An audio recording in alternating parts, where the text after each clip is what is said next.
The sound of iron tearing through human flesh echoed across London's Smithfield Market. John of Melun raised the dull axe again, his hands trembling with exhaustion after 16 consecutive blows to the neck of Henry Wood. The blood had formed a scarlet pool around the wooden block, and yet the head remained stubbornly attached to the condemned thief's shoulders. The London crowd, initially thirsty for justice, now screamed in horror. What should have been a clean execution had turned into the most brutal nightmare those medieval streets had ever witnessed. If this story deserves to be remembered, so that it never happens again, support this project by subscribing to the channel and leaving a comment about how justice has evolved since then. In the late 14th century, the profession of an executioner was not just a job, it was a hereditary curse. John of Melun inherited the post from his father, just as his father had inherited it from his grandfather. The entire family bore the mark of infamy. No merchant would sell to them. No church would receive them. They lived in isolation in a house near the cemetery, feeding on the scraps left over from the taverns. John, however, developed a dangerous obsession. He sincerely believed that prolonged suffering during an execution purified the condemned soul before death. For this reason, he deliberately kept his blades dull. He used stones to sharpen the axes irregularly, creating burrs and cracks in the metal. The more the victims suffered, he thought, the greater their chance of eternal salvation. John's first execution took place when he was only 19. A miller named Bertram had been convicted of stealing flour from the church. John swung the axe with force, but the dull blade only opened a deep gash in the man's shoulder. 5 blows later, Bertram was still groaning and trying to speak. The crowd began to boo. John, nervous and sweating, continued to strike until he finally managed to sever the head from the body. That day, something broke in the young executioner's mind. He interpreted Bertram's prolonged screams as prayers of thanks for his purification. He came to believe that every groan of pain was a praise to God. He developed a macabre system. He counted how many blows each condemned person withstood and recorded it in a leather-bound notebook. To him, those numbers represented the level of sin in each soul. John's methods became progressively crueler. He began using different axes for each type of crime. For thieves, a serrated blade that tore away chunks of flesh with each blow. For adulterers, an axe with a short handle that forced the executioner to stand very close to the victim, prolonging the process. For murderers, a blade so dull it functioned more like a heavy club. The execution of Henry Wood in 1387 marked the pinnacle of John's cruelty. Wood had stolen a purse of coins from a nobleman. A common crime, a common death penalty. But John decided to make that day a special example. He chose his dullest axe, deliberately sharpened it irregularly, and appeared in the square wearing a black tunic with religious symbols embroidered in gold thread. The crowd was larger than usual. Entire families came to watch, carrying children on their shoulders. Merchants closed their shops to witness the spectacle. Wood was dragged to the block amidst boos and curses. His feet were bloodied by the chains that bound him. When the priest finished the last rites, John took his position and raised the axe. The first blow struck the nape of the neck, but the dull blade only made a superficial cut. Wood screamed and tried to lift his head. John struck again and again. With each failed attempt, the executioner's desperation grew. His hands began to tremble. Sweat ran down his face, mixing with splatters of blood. The crowd, initially amused by the executioner's incompetence, began to stir. Cries of "Butcher!" echoed across the square. Some women covered their children's eyes.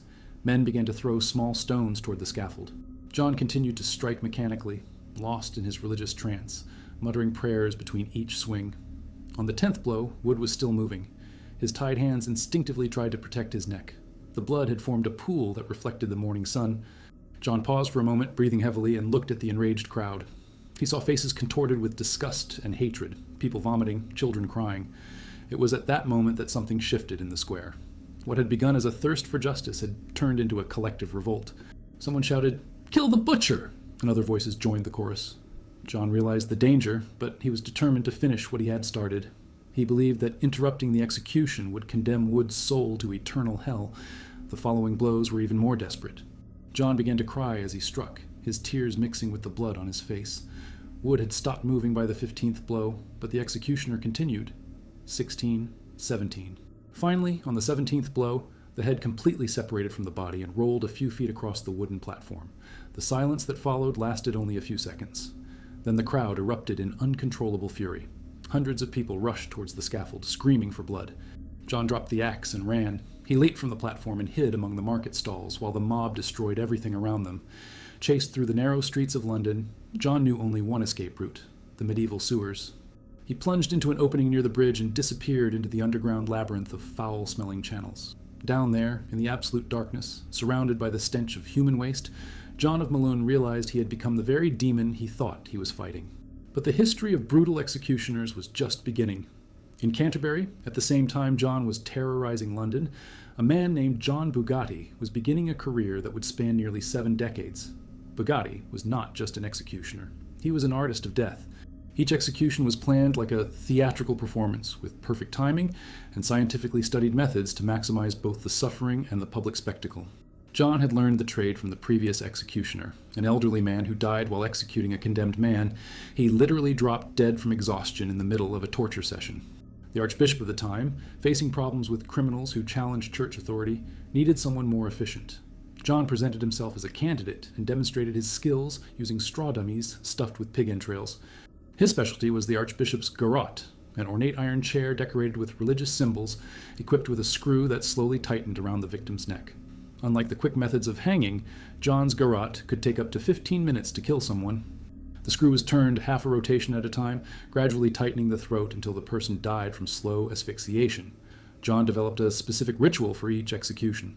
First, he would have the condemned sit in the chair voluntarily, explaining that resistance would only prolong the suffering. Then, he would carefully adjust the screw, measuring the initial pressure so that the victim could still speak their last words. He would then begin the tightening process, pausing between each movement to study the condemned person's physical reactions. But the most disturbing aspect of John's career was his diary. Every night, after each execution, he would sit in his small house near the cathedral and write detailed accounts of the day. He didn't just record the victim's name and the crime committed. He meticulously described every reaction, every sound, every facial expression. He noted how long it took each person to die, what final words they spoke, whether they cried or maintained their dignity to the end. John's diary became a macabre compendium of human suffering. He classified victims by categories: the ones who begged, the ones who prayed, the ones who cursed, the ones who remained silent. He developed theories about which personality type resisted death the most. He made notes on how different crimes seemed to affect the physical endurance of the condemned. After a decade of executing common criminals, John gained the attention of higher church authorities. He began to handle political cases, nobles conspiring against the church, merchants challenging church taxes, even some priests accused of heresy. Each category required different methods, and John took pride in adapting his techniques according to the victim's social standing. For nobles, he used a garrote adorned with gold, justifying that a dignified death required more refined instruments. For heretics, he developed a special model that allowed the condemned to see an iron cross as they died, theoretically offering one last chance for salvation. For common criminals, he kept the basic, unadorned black iron model. As the years passed, John began to show signs of mental deterioration. He started talking to himself during executions, muttering the names of previous victims. He held imaginary conversations with the dead, sometimes stopping in the middle of an execution to listen to advice from ghosts. His neighbors reported that he would wake up in the middle of the night, screaming the names of people he had executed decades earlier. John began to collect the victims' personal belongings: rings, lockets, pieces of clothing. He arranged these trophies on carefully catalogued shelves, creating a sort of morbid museum in his own home. The most unsettling aspect of his progressive madness was how John began to treat his diary as a living being. He would talk to the book, ask the pages for advice, and sometimes read passages aloud as if performing a religious ceremony. He developed the belief that the diary contained the souls of all his dead, and that his mission was to keep those souls organized through his meticulous records. During his final executions, John exhibited increasingly strange behavior. He would pause mid-process to consult specific pages of his diary, as if following instructions from the dead. Sometimes he would laugh to himself during the most brutal moments. Other times he would weep inexplicably. The authorities began to question his competence, but John still managed to complete his work with impeccable technical efficiency.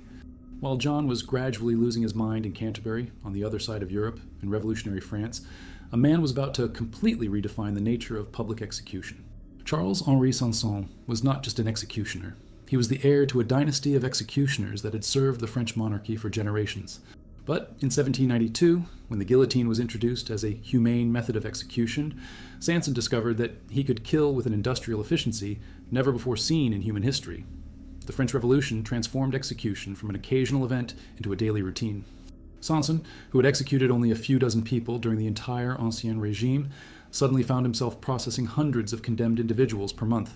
The guillotine allowed for quick and clean executions, but the sheer volume of work required an almost military-like organization. Sanson developed an assembly line system that would have impressed any industrialist of the era. The condemned were organized into groups and processed in a strict sequence. Each execution took exactly 30 seconds. 10 seconds to position the victim, 5 seconds to adjust the lunette, 15 seconds to release the blade and clear the platform for the next person. On the most intense days of the terror, Sanson and his assistants executed more than 50 people in a single session. His clothes, initially black and solemn, would be completely soaked in blood before noon. The executioner developed the habit of changing his clothes 3 times a day, keeping a supply of clean uniforms in a cart near the scaffold. The execution of King Louis XVI in January 1793 marked the beginning of Sanson's psychological transformation. He had served the monarchy his entire career, executing only common criminals in the king's name. Suddenly, he was forced to behead the very sovereign who represented the legitimacy of his function. That morning, as the royal head rolled into the wicker basket, something broke irreparably in the executioner's mind. After the king's death, Sanson began collecting heads. Initially, he justified the practice by claiming scientific needs. He said he was studying post-mortem facial expressions to perfect his methods. But gradually, the collection became a morbid obsession. He would select the most interesting heads each day and take them home, where he preserved them in glass jars filled with alcohol. Sanson's house turned into a macabre gallery. Entire shelves were dedicated to the heads of aristocrats, organized by noble title. Another section contained the heads of famous revolutionaries, catalogued in order of execution. A third area was reserved for special cases, particularly brutal criminals, young women, people with interesting deformities. Charles Henri developed the habit of talking to his collection. Every night, after returning from the day's executions, he would sit in his living room and recount the day's events to the preserved heads. He told them who had been executed, for what crimes, how each person had reacted in their final moments. The heads became his permanent audience, his only confidants in a profession that had completely isolated him from normal social life. Sanson's madness manifested in increasingly elaborate rituals. He christened each head in his collection, giving affectionate names to his silent companions. He organized imaginary dinner parties, placing empty plates around the table while he conversed with different heads about politics, philosophy, and the day's events. Neighbors reported hearing multiple voices coming from his house in the dead of night, as if several people were debating at once. The most disturbing aspect was how Sanson began to seek advice from his collection for professional decisions. Before each important execution, he would consult specific heads he considered experts on the matter. To execute a treacherous general, he would ask for guidance from the heads of other military men. For an adulterous woman, he would consult the female heads in his collection. But the mass executions were far from over. While Sanson perfected his industrial methods in France, other executioners across the European continent were developing even more brutal techniques to deal with different types of condemned individuals. The method of each executioner reflected not only local traditions, but also the personal obsessions of men who had completely lost touch with their original humanity. The approaching end of the terror was beginning to show, but Sanson was already irretrievably lost in his world of the dead. The heads in his collection had become more real to him than any living person. And very soon, other executioners in different corners of Europe would reveal that human creativity for causing suffering knew no geographical or cultural bounds. The methods being developed in those same years would make the guillotines look like instruments of mercy.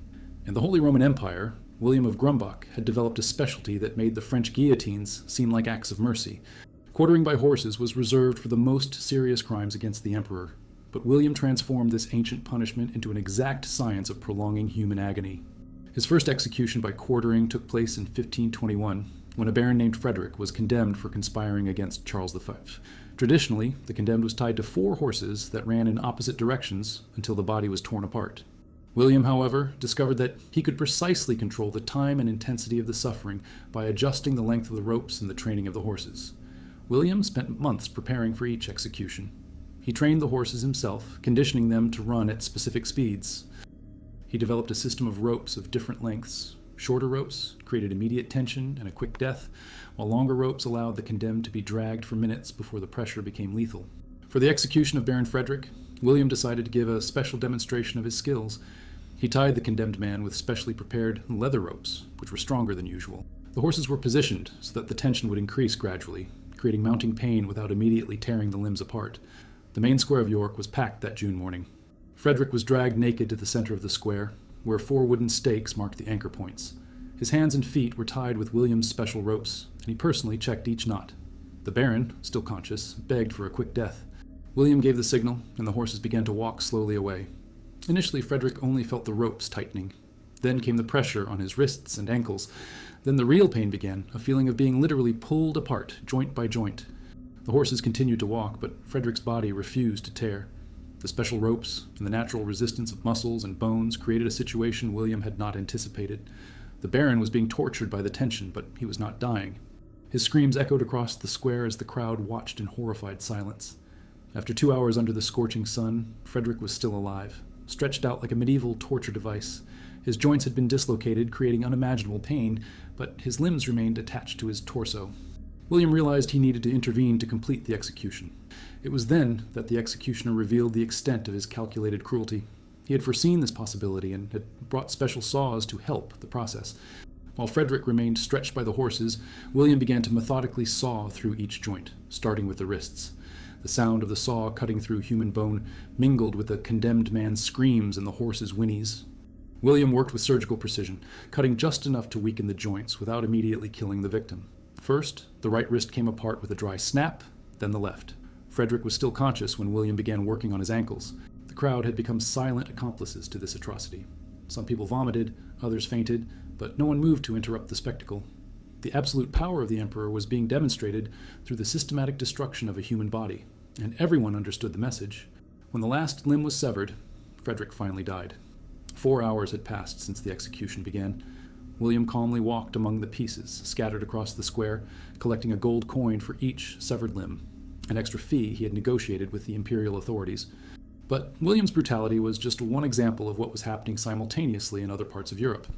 In the east, in the territories that now form Russia, Boris Pilniak had developed an even more sadistic expertise: prolonged impalement. Boris had learned the technique from Turkish mercenaries who fought in the Balkan Wars. Traditional impalement involved inserting a pointed stake through the victim's anus, piercing the body until the tip emerged from the mouth or chest. But Boris discovered that he could keep victims alive for days on end by carefully controlling the angle and speed of penetration. His first victim was a merchant named Alexei Volkov, accused of evading the Tsar's taxes. Boris spent a week preparing the special stake, a 10-foot oak pole sharpened to a conical point and greased with animal fat to ease penetration. The tip was carefully shaped to avoid vital organs during insertion. Volkov was brought to Moscow's central square on a frigid winter morning. The stake was driven vertically into the frozen ground, its sharp tip pointing upward like an inverted spear. Boris had calculated the exact angle of penetration needed to pass through the body without immediately hitting the heart or lungs. The merchant was suspended over the stake and slowly lowered. The tip pierced the skin and began to enter the body. Boris personally controlled the speed of descent, pausing whenever Volkov showed signs of fainting. The goal was to keep the victim conscious throughout the entire process. It took 4 hours for the stake to pass completely through Volkov's torso. During all that time, he remained alive, feeling every inch of wood tearing through his internal organs. Boris had become a student of human anatomy, knowing exactly which organs he could puncture without causing immediate death. When the tip of the stake finally emerged between Volkov's ribs, near his chest, the merchant was still conscious. His eyes remained open, his mouth moved in mute pleas. Boris had achieved what he considered his masterpiece, an impalement that kept the victim alive to prolong the public example. For the next 3 days, Volkov remained in the square, impaled and in agony. Boris had positioned the stake so that the merchant was visible from all directions, serving as a warning to other potential tax evaders. During the day, crowds would gather to watch the dying man. At night, his groans echoed through the deserted streets. The most sadistic aspect of the torture was how Boris toyed with the victim's hope. Periodically, he would approach Volkov with a mug of water, offering small sips in exchange for confessions to crimes the merchant had never committed. "Confess you stole grain from the church," Boris would demand. "Confess you sold weapons to the Tsar's enemies?" With each refusal, the water was withdrawn. Volkov, desperate with thirst, began to confess to imaginary crimes. He admitted to stealing horses that never existed, seducing women he had never met, conspiring with enemies he had never encountered. Boris carefully wrote down each false confession, creating a file of crimes that would retroactively justify the brutality of the punishment. On the third day, Volkov finally died. His body remained impaled for another week, slowly rotting as a public warning. Boris collected the bloodied stake and kept it as a trophy, planning to reuse it in future executions. While Boris was perfecting his methods of impalement in Russia, to the west, in England, Thomas Derrick was revolutionizing the art of hanging. The traditional gallows killed by breaking the neck, a relatively quick death that Derrick considered unsatisfactory for the purpose of public deterrence. Derrick developed a pulley system that allowed him to control the exact speed of the hanging. Instead of the sudden drop that snapped the neck instantly, his special gallows would gradually hoist the victim, causing a slow strangulation that could last up to 15 minutes. His obsession with precision was scientifically meticulous. Before each execution, Derek would carefully measure the condemned man's neck with a leather measuring tape. He would weigh the victim on a special scale. He would calculate the estimated resistance of the trachea based on the person's age and physical build. With this data, he would determine exactly how many minutes each execution should last. Thomas kept detailed records of his predictions and results. In his personal notebook, he would write, John Smith, 34 years old, neck 15 inches, estimated weight 155 pounds. Prediction, 12 minutes. Result, 11 minutes and 43 seconds. His estimates were frighteningly accurate, varying by less than 30 seconds from reality. The black leather mask Derek wore during executions became his trademark. He had designed and sewn the mask himself, with precise eye slits that allowed him to minutely observe each victim's reactions. The mouth of the mask was sealed, forcing him to breathe only through his nose, which created a haunting sound that terrified the condemned. During the peak years of his career, Derek executed an average of 1 person per week. Tyburn became a site of morbid pilgrimage, where Londoners came to watch executions as entertainment. Derek took advantage of this audience to perfect his theatrical methods, building suspense over how long each victim would last. He developed a specific ritual for each execution. First, he would present the condemned to the crowd, announcing the crime committed. Then, he would perform the public measurement of the neck, building anticipation for the duration of the spectacle. Finally, he would carefully adjust his special gallows, explaining the technical calculations involved to the audience. The execution itself became a timed performance. Derek would slowly operate the pulley system while the crowd counted the minutes allowed. When his predictions were confirmed with almost exact accuracy, the audience would applaud his technical expertise. Thomas had transformed legal murder into both an exact science and a public spectacle. But the most disturbing part was how Derek had developed the ability to read the sound of death. He claimed he could identify a person's age, weight, and even profession just by listening to the sound the neck made during strangulation. He developed a sound classification of death: the crackle of the young, the tearing of the old, the whistle of the thin, the snore of the heavy. In the final years of his career, Derek became so obsessed with these sounds that he began executing people just to test his auditory theories. He would convince judges to expedite trials for minor cases, arguing that he needed samples to perfect his methods. The English justice system had become an accomplice to a sadistic experiment disguised as legal efficiency. The tradition of scientifically obsessed executioners continued into the 20th century. Antoine Dabler, the last great executioner of the French guillotine, had inherited the post from his father and transformed the execution into an operation of clockwork precision that would be the envy of any modern factory. Antoine had timed every movement required for a complete execution. From the moment the condemned was removed from their cell to the fall of the blade, exactly 26 seconds. This speed was not coincidental. It was the result of obsessive training that Antoine conducted daily in his private workshop. In his home, Antoine kept exact replicas of the official guillotine. For hours a day, he would practice the movements on straw dummies stuffed with animal entrails. He timed every gesture: how many seconds to position the victim, how many to adjust the lunette, how many to check the release mechanism. This training routine became more important to him than any human relationship. Antoine's precision was legendary among the French authorities. He could execute 20 people in a morning without delays or technical problems. His guillotine never jammed, his blades never failed, his movements never faltered. He had become a human killing machine, more reliable than any mechanical equipment. But this efficiency came at a devastating psychological price. Antoine developed a peculiarity that revealed how much his humanity had been eroded by the routine of death. He never looked his victims in the face. Throughout his entire career, he kept his gaze fixed on technical points: the position of the lunette, the angle of the blade, the functioning of the pulleys. Instead of human faces, Antoine memorized sounds. Each neck, he claimed, made a specific noise as it was severed. He developed a mental catalog of these sounds, classifying them by demographic category. He could identify whether the victim was a man or a woman, young or old, thin or heavy, just by the sound the neck made during decapitation. This auditory obsession became his only form of connection with his victims. Antoine didn't see faces or personalities. He only heard the music of death. He described the sounds using musical terminology: the staccato of young necks, the legato of old necks, the fortissimo of thick necks, the pianissimo of thin necks. During his final executions, Antoine showed signs of mental deterioration similar to the executioners who preceded him. He began to hum melodies based on the sounds he had memorized, creating macabre compositions that blended hundreds of executions into a personal symphony of death. When Antoine finally retired, France had abolished the death penalty. He died alone in his house, surrounded by the guillotine replicas he had used for training. Neighbors reported that, until his final days, he was still practicing the execution movements, cutting down straw dummies while humming his melodies of death. The era of artisan executioners had come to an end, but their legacy remains.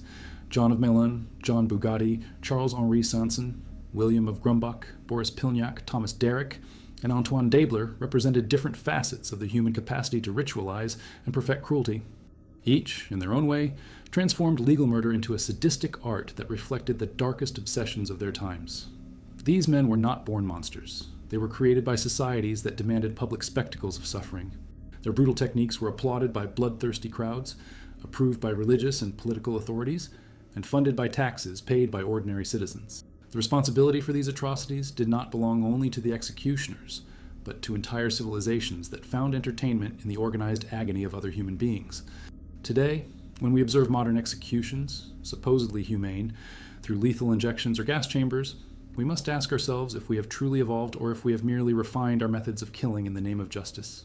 The explicit brutality of medieval executioners has been replaced by the aseptic brutality of modern protocols, but the essence remains: human beings killing other human beings in public ceremonies, designed to satisfy our ancestral thirst for collective vengeance. The executioners have disappeared, but the structures that created them persist in different guises.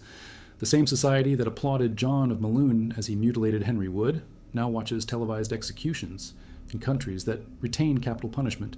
The same mentality that allowed John Bugatti to collect heads now allows modern judicial systems to turn the condemned into objects of scientific study and media spectacle. If this story has moved you, don't share it merely as a morbid curiosity. Share it as a reminder that humanity carries within it both the capacity for infinite compassion and for systematic cruelty. The more people who understand where we come from, the greater the chances that we will consciously choose where we are going as a civilization. The memory of these horrors should serve not to entertain us, but to warn us of the abysses we can still avoid.